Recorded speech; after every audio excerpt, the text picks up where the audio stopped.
The presidential through Connacht's intervention in the Fako land saga has taken a disturbing direction with fears that heavy heads will rule.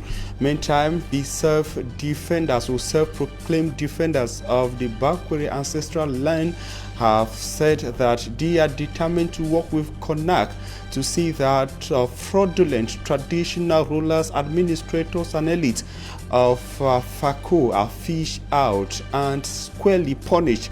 Meantime, the land saga, an issue of the Fako division, has contaminated several parts of the Republic of Cameroon. In this edition of the news, we shall be taking you from the Fako to several parts in the littoral region, in the west region, and other parts where people are rising in high numbers to say that they are against the fraudulent sale of their lands. These are the top stories.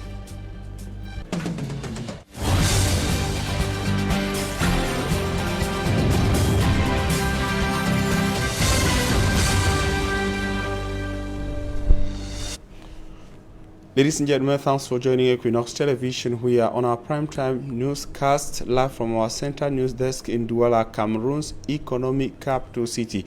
It is 6 p.m. in Douala, Cameroon, the same time in Abuja, in the neighboring Federal Republic of Nigeria. We begin with information from Douala Land Matters to say that over 500 families are at the verge of being evicted from a piece of land where they have been occupying for several years in Yassa, a neighborhood in the Douala 3 subdivision. Brothers, sisters, and parents say they are being unjustly sent away from their land by some individuals who, according to them, fraudulently bought their lands. Ino Senaze tells us more in the following report.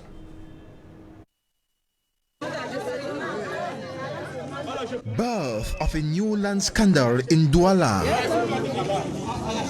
About 500 families in Boko City, Yassa, a baby quarter created in the Douala 3 subdivision, are out of their homes to protect the over 15 hectares of land they have settled on for at least 36 years for pioneer settlers from threats of taking it back by some relatives of their deceased landlord who vowed to evict them. The flop for years. Every family you see here has a land document issued by the deceased seller, brother to his sisters and brothers, who are now threatening us to reclaim the land we have bought. You understand? So since long we will buy this land, even me self. They don't worry, so it pass me, I go out and say. Since we bought the land, they keep visiting us. They need us to eat from the transaction.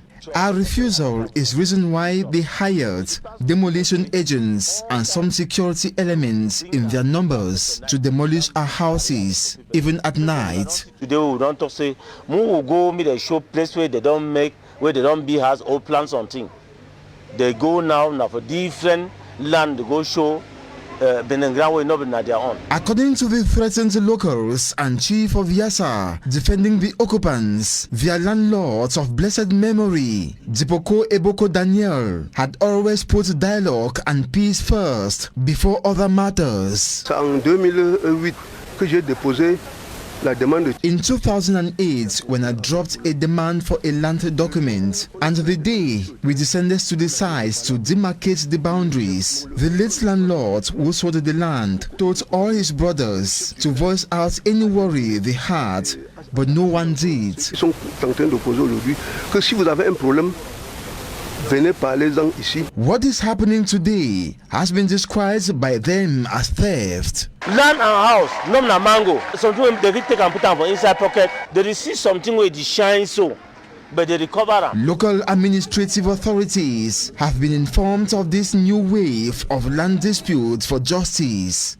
On May 14, 2009, a delegation from the Ministry of State Property, Surveys and Land Tenure descended to the site for findings. 12 years after, a new committee returns to the site due to inappropriate application of resolutions taken by the first. Resolutions of the second commission that came to Douala from Yaoundé and held a series of exchanges with both conflicting parties in the presence of the chief of Yassa are still awaited. Innocent has a reporting on the protests on land-related issues in Douala, Cameroon's economic capital city. As we promised, we take you to the West region, where one of the major problems that is causing insecurity and high tensions in the Noon division of that region is that of the dispute on lands within the west or the left bank of the Noon River in the Noon division.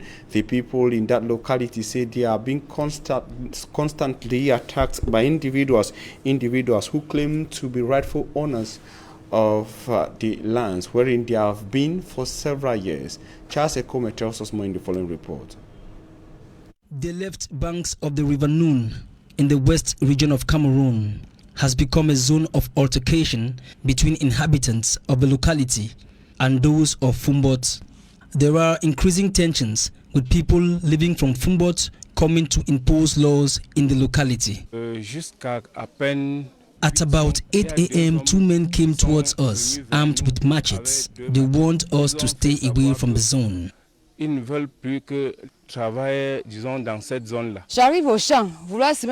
got to the farm waiting to cultivate maize. All of a sudden, two men threatened me and told me to leave my farm. They said it was their land and it belonged to their ancestors. I immediately reacted and told the men that the house next to the farm belonged to my ancestors and this piece of land belongs to me. I gave birth to all my children here. I have spent 48 years in this place. The villages in this territory have been existing for more than a century, harboring over 7,000 villagers who rely solely on agriculture for a living. But recently, they have been constantly threatened by individuals who say these lands belong to their ancestors. We just got back from work and noticed that our houses have been destroyed and items were taken from them. One of them addressed me and his brother asked him, "Don't you know her? She lives here." And he ferociously answered me, "Take your affairs and leave these premises and never return, because if you do, it's the machete that will resolve the problem." Ils sont en train d'agresser les femmes. Ils sont même en train de les violer. They have been assaulting women and even going to the extent of raping them. They have broken down homes. They come early in the morning aboard motorcycles, and in the evenings they are spotted returning from raiding homes with luggages which doesn't belong to them. Upon arrival at the Momo village, which is one of the principal villages at the left banks of the River Noon, the traditional council has decided to look into the problem of these villagers who are constantly being assaulted and threatened. They believe security and defense forces should come to the aid of the people, but most at times this quest is futile and in vain. On marche à quelques mètres, je vois certains gens sortir du champ. Madame partez où? On dit on va regarder. Nous avons même eu. We were moving a few meters away when we saw some people coming out from the bushes with arms. They threatened us and said, "Madam, where are you guys going to?" We lied to protect ourselves by saying we are going to visit one of our sisters. They robbed us and took away my phone and the sum of 12,500 francs CFA. After this act, I went to report to the gendarmes, but they instead told me to go and see the divisional officer. I responded, "What does the divisional officer has to do with security?" Peut-être ces gens-là devaient dire que c'est quoi, madame? Il me dit qu'il m'envoie à la sous-préfecture. Il m'envoie voir le sous-préfet. Je dis le sous-préfet a eu voir quoi quand il dit qu'on m'a agressé au champ. This issue was also addressed by the Sultan of Fumban, who wrote in a communique that he doesn't recognize these unknown individuals causing problems. The population also solicited the action of the governor of the West region by peacefully protesting in the regional capital Bafoussam. We are worried, we are devastated, and we are asking the governor of the West region to intervene. This past Monday, the market square at the Momo village was transformed into some sort of a court hearing presided by the senior divisional officer, Donatien who was instructed by the governor of the West region, our Fonka Augustine, to initiate the procedure. People will go on the quest for life, but they need to respect the system which has been put in place. They need to know that there is a procedure to follow which is harmonized for everyone. I urge you people to conform to these laws and not disrupt them. Vous qui êtes déjà, que vous sachiez que ceux qui arrivent se conforment et ne viennent pas perturber. Similar acts like this didn't start today in the West region. It should be recalled that in 2011, the governor at the time, Samuel Ivaha Diboa, held a meeting to resolve conflicts. In 2013, these conflicts led to the death of many people in the region. After some years of peace, this same scenario resurfaces. Hopefully, this time it should be buried for good. We are on a series of land sagas in Cameroon, and we take you to Pondemum. Pondemum is a locality in Kutaba subdivision, still in the known division of the West region of Cameroon, where the people are accusing the deputy to the Sultan of the Bamon Kingdom of forcefully taking and selling their land. They say the land belonged to their forefathers and they have been on that land for several years. But recently, the deputy to the Sultan moved in with his supporters and claiming that the land belongs to him. Details with Immaculate Fogwe. Land disputes continue to cause havoc in several parts of Cameroon. A case in point is the Pondemum village in Kutaba, known division, West region. The population are accusing His Royal Highness Gampayu Inusa, who is the first deputy of the Sultan of Bamun, of seizing several portions of their land and later selling them at exorbitant prices. The villagers claim the land being sold belongs to their great-grandparents who are suffering with leprosy. When leprosy was diagnosed in Kutaba several years ago, the Sultan at the time decided to offer this piece of land in Pondemum to leprosy patients. Our grandparents are dead and we inherited the land from them. Now portions of the land are being sold by the first deputy of the Sultan without our consent. They are chasing us from this piece of land given to us by our grandparents. We are not even given the right to cultivate on it. Some persons have even begun constructing their houses. We are not happy with our Sultan who gave the go-ahead. An accusation denied by the first deputy of the Sultan. According to him, the disputed portion of land belongs to his late father. Is there any family that can deny that this piece of land belongs to my father? The chief of Pondemum has gathered some youths in the village to protest against something which does not concern them. The chief has equally been renting several portions of land to villagers. When I noticed, I asked him to stop, but he continued. Both parties plan taking the case to court, while the final verdict will be passed by the presiding judge. And it all started in Buya, chief town of the southwest region of Cameroon, where the presidency, through CONACT, that is the Anti-Corruption Commission in Cameroon, summoned occupants of some 14 portions of land at the government's residential area of Buya to go to Yaoundé and justify how they acquired the land. It came after repeated reports that the lands were wrongfully or fraudulently bought by individuals currently occupying the portions of the land. And a self-proclaimed defender of the Bakweri ancestral land on his part says the move, the Wahala has taken a disturbing turn. They are determined to give CONAC the necessary information to be able to fish out fraudulent traditional rulers, administrators, and elites of the FACO responsible for what they call is a FACO land saga. Take a listen to Barrister Ikumengongi in the following extract. We face, as a people, we face extinction. A people who do not have land do not exist.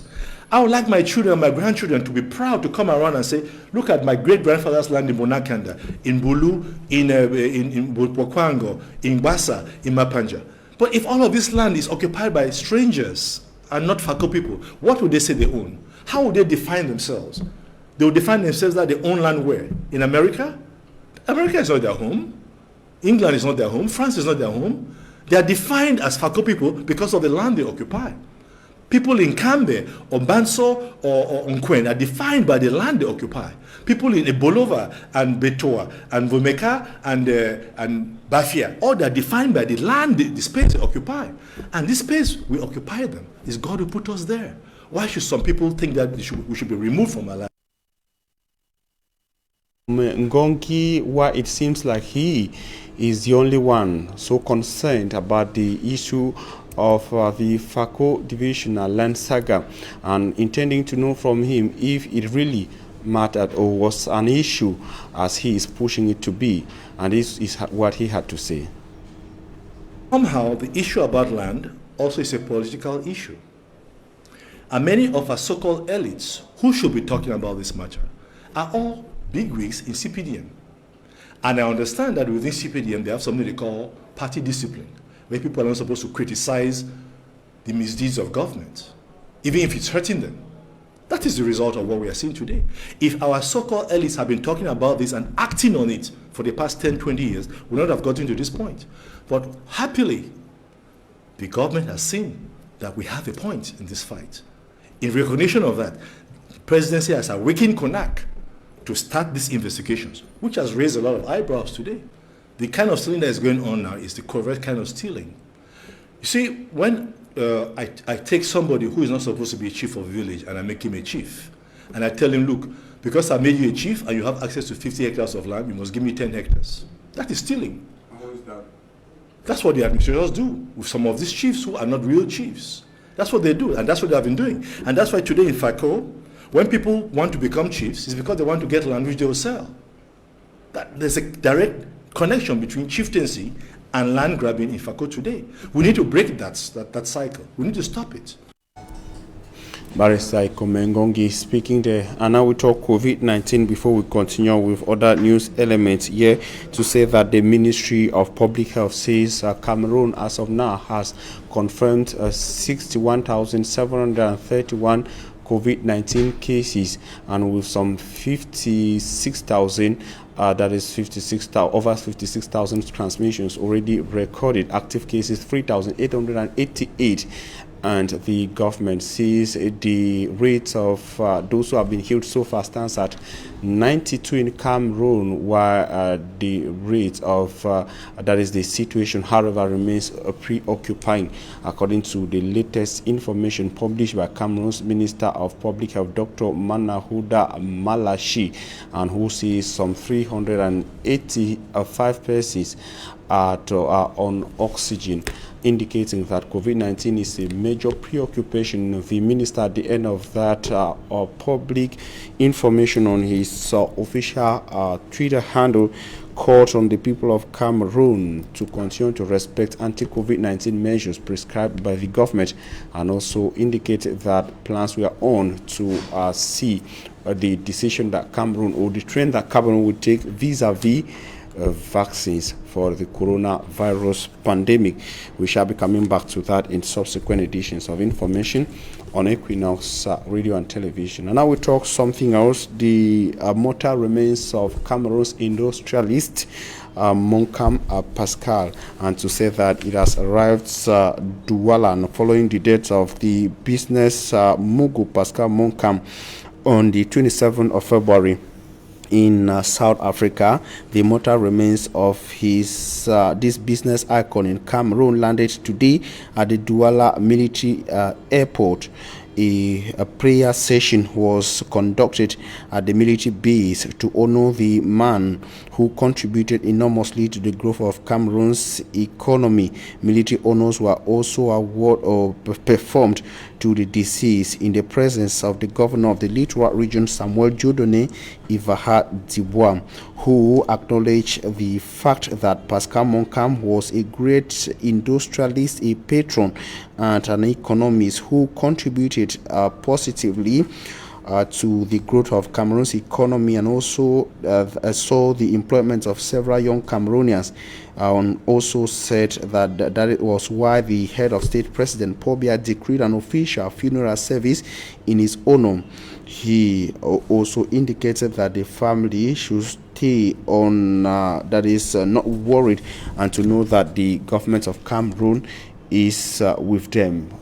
We also gave our microphone, or that is question the governor of the Littoral region, who even after speaking or expressing the official message of the president of the Republic of Cameroon, expressed his feelings on the microphone of Equinoxe Television. I can say that it's a special man who is going like this. I knew him when I was a senior junior officer of Open Cam Division, and I saw how he was working. And I can say we are losing somebody who was very powerful for all. There was no discrimination at his level, no tribalism. He is the one who helped those who are coming to him. Just appealing all the members of this family, of Moncam family, to behave as one man and to keep this option that he has taken, to see after his death the people have to be together and they have to work hand in hand so that this wealth that he has built could just, let me say, last. And everybody have to see that he was not only working for himself, but he wanted the family to be very strong. And we are grateful for what he has done. And the mortal remains of the industrialist, it should be recalled that they will be wakekeep at his Pascal Moncam residence in the economic capital city, Douala. Tomorrow will be the departure of his mortal remains from the economic capital city, Douala, to Bakassa, his native village in the Open Cam division of the West region of Cameroon, where he will be buried on Saturday, the 10th of April 2021. It should be recalled that Pascal Moncam died at the age of 92, and he was the owner of a chain of 5 La Falaise hotels in Cameroon and South Africa. And we stay on related news, that is to death of icons in Cameroon, to say that emotions are still high within the Catholic family in Cameroon following the passing away of Christian Cardinal Toumi. The Archbishop of the Douala Metropolitan Archdiocese, Samuel Kleda, in an official statement indicated or invited friends and acquaintances of the late Cardinal to come and bid farewell to the Cardinal in religious ways on the 19th of this month of April 2021. It is contained in a release signed by the Archbishop of the Douala Metropolitan Archdiocese. It is found on social media. But the news of the passing away of the Cardinal did not also leave inhabitants of the city of Limbe in the Fakut division indifferent. They cried out and said Cameroon has actually lost somebody who was not only determined to see the spiritual lives of Cameroonians change, but was also determined to see peace reigning in all parts of the country. David Sinmamo tells us more from Limbe. The news of the demise of Cameroon lone Cardinal, Archbishop Emeritus of the Douala Metropolitan Archdiocese, Christian Cardinal Wingand Toumi, was received in the seaside resort city of Limbe with mixed feelings. I'm the parish pastor of Presbyterian Church Beach Limbe and also the Presbyterian Secretary for Fakul South Presbytery. News of the demise of the Archbishop, retired Christian Cardinal Toumi, reached us, and we developed a lot of tears and pain. His Royal Majesty John Maga Williams, the Paramount Chief Designate of Victoria Limbe, I will say that it came to me as a shock. Even though at his age we expect anything like that to happen, nobody wanted him out of the scene so soon. Reverend Ewule John from Ebenezer Baptist Church and the senior pastor, when I got this information, I was like, who is going to be a spokesman again when it comes to the voice of the church?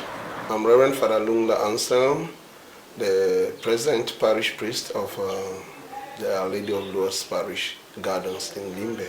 The news of the death of the cardinal was, should I just say, was such a shock to me. Well, I'm Chief Zaki Nzongandembo, the publisher of Eden newspaper, the director of Eden Radio. The death of Cardinal Tumi, the People's Cardinal, reached me with a lot of shock. His role in the ongoing Anglophone armed conflict for a peaceful and just society shall forever be remembered. Prelate was one voice that we continued to listen to at this very trying moment. He stood for the truth. He took everybody to be a child of God, and you know, he was somebody who welcomed everybody. Freedom fighter for the crisis in the Northwest and the Southwest, the person who stands for the truth, the one who makes sure that he harnesses peace to reign. He was a real citizen of this country, the one who was an epitome of truth, of equality, of peace and justice in this country. And that role will live on because his ideas will be picked up by subsequent leaders. The people say, though a Roman Catholic, the late cardinal was that man who cut across denominational barriers. What I found in him was that he was not selective. He accepted Roman Catholic Christian or non-Roman Catholic Christian. He was one of those who preached Christianity and not churchianity. He was much more interested in the living word of God and not what a particular church says. He was not only the cardinal of the Catholic, but he was a man of God who cut across to all the denominations in Cameroon. And interact with everybody who had something to offer, especially as far as religion is concerned. His ideals in life, many say, inspired them. I remember one point, you know, they gave him an envelope or gave him money. He would not even know what is there. He was so detached. And I think that is what we have to learn. I also have to learn to be as detached as he was, not to pay so much attention to all these worldly things that sometimes they even trap us. He was one of those who spoke the truth and nothing but the truth. He stood for the truth. He inspired me a lot, and that's one of the ideals of a pastor, which I stand for. His messages were so inspiring that whenever he preaches, he speaks with authority and with wisdom. The death of the prelate is said to be a great loss to Cameroon. I think it's somebody that we miss, and I think it's somebody, if we're true to ourselves, we should not pretend now. What he stood for, I think we should continue in that line. A lot will miss him. When I heard of his death, I thought, oh well, it is time. There is time for everything. He has done his part. Leaving us to glory is a big gap for the church. It's a big loss for all of us, for the country. Christian Cardinal Wingant Tumi must have passed on to glory, but his memories shall forever live on. When we pick up all the lessons he taught us, political lessons of justice and peace, spiritual lessons of humility, hard work, and common service to all, simplicity, we will see him still living on in Cameroon and beyond. Coming up is Talking Points. Ladies and gentlemen, stay with us.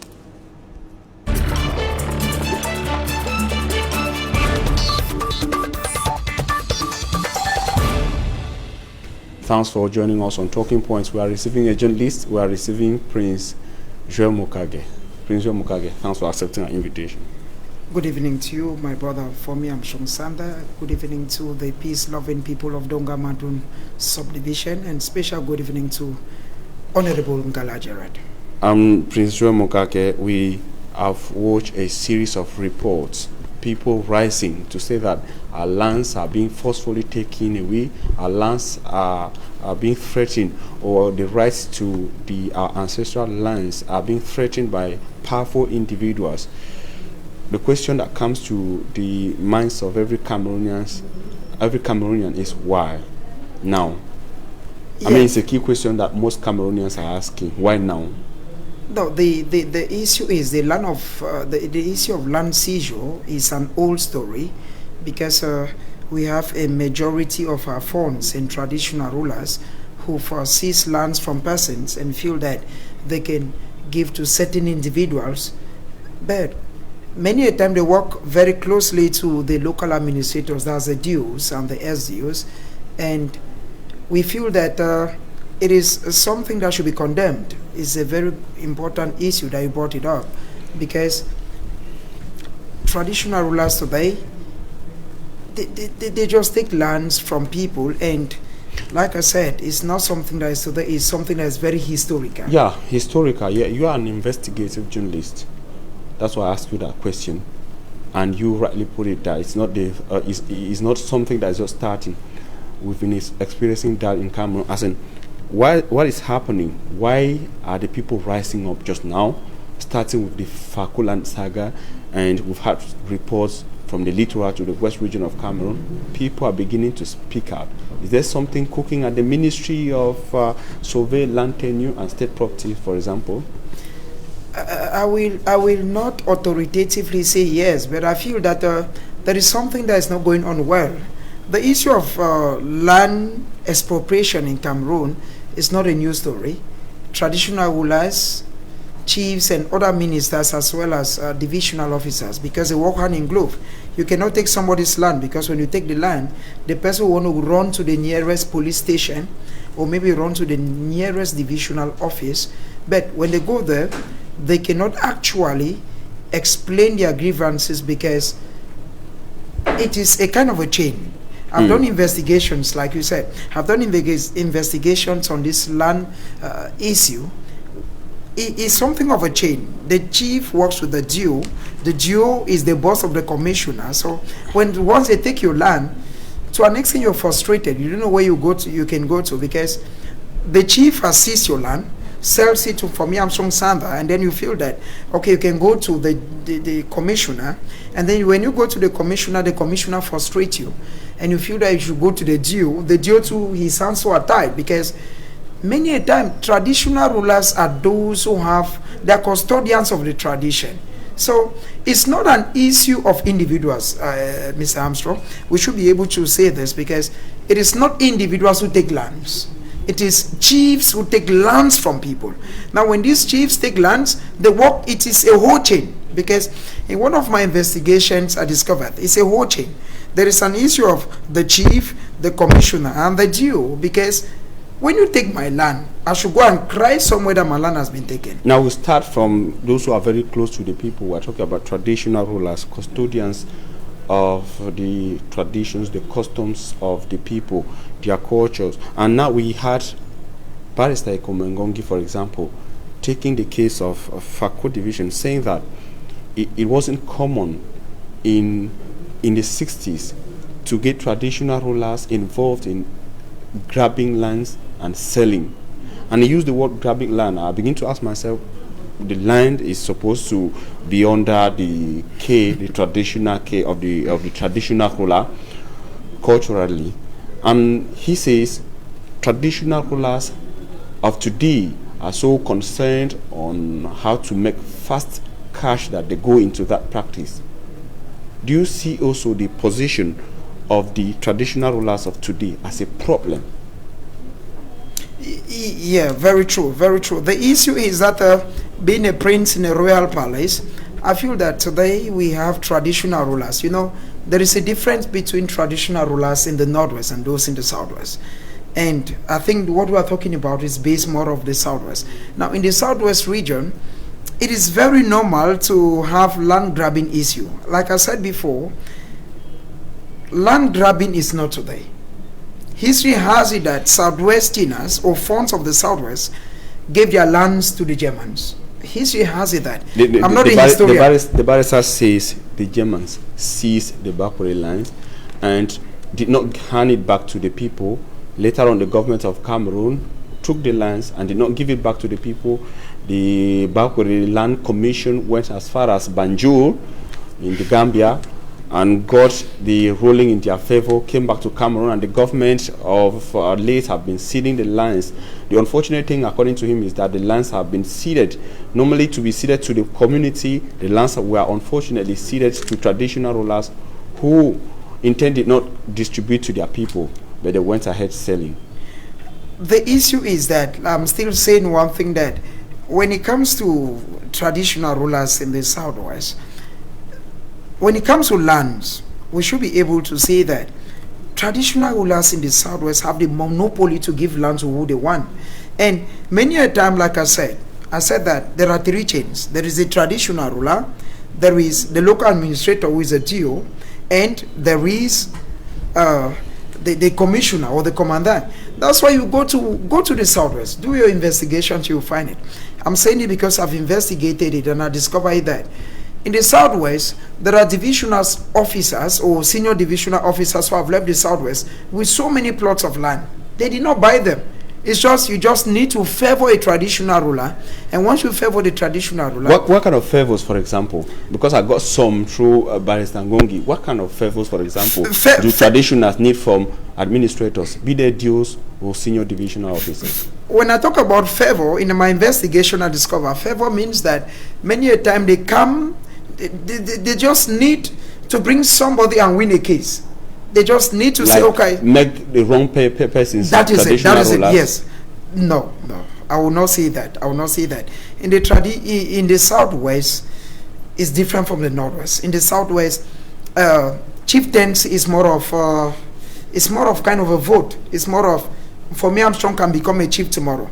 But in the Northwest, where I come from, where I'm a prince, for you to be a traditional ruler, someday I may be a king, I may be a chief. But in the Southwest, what I'm talking about, Armstrong, is that in the Southwest... Yes, I think I've gotten you. I wanted to go faster because we've also had reports of land issues in the West region with customs and traditions similar to those of the Northwest region. But I wanted to talk about the roles of the traditional ruler, to go and talk about the roles of the elite and consequently elected officials like members of parliament. At the time when people are crying, because we're having these cries from the common people who are not seeing their mayors and their MPs crying so. No, we want to feel that many a time when these things come up, those who are supposed to cry for the people are the elected officials, the parliamentarians. At the level of the Southwest, we've seen Honorable Malombe, who has cried for the people. And the level of the Northwest, and especially Donga Mantun, we've seen Honorable Ngala Gerard. He's one guy I admire so much. He's one of those very vibrant parliamentarians who will not. I want to feel that if you took somebody's land illegally and you went to cry to Ngala Gerard, he will tell you, no, Prince, that land is not yours. And you will see to it that the land comes back to you. That is why I'm still saying that at the level of the Southwest, I will not want to criticize what is ongoing in the Southwest, because this is a chain. It's not the chief. Because when you take a land, Armstrong, it's not you. Once you take the land, there is a commissioner, you go and complain a case, but at the level of the commissioner tell you don't have a case, and then the case goes to the DO, and the DO sends it back to the palace. It gets complicated, and you're bound to say, those crying, they will not know where to turn to again. You're bound to say, I've lost the case. Just like Barrister Kumengongi, Prince is stating actors in this chain of land grabbing in different parts of Cameroon. And we are hoping that investigations that have so far been launched through CONAC, by the presidency through CONAC, will be able to establish who are the persons responsible for this illegal and fraudulent land grabbing in all parts of Cameroon. Thanks very much, Prince. It's a privilege being on board with you, Armstrong. Special good evening again to the peace-loving people of Donga Mantun subdivision and to Honorable Ngalaji. Donga Mantun division. Yeah, division. All right, thanks, ladies and gentlemen. We are happy you stayed with us. Stay in the company of interesting programs on Equinoxe Television.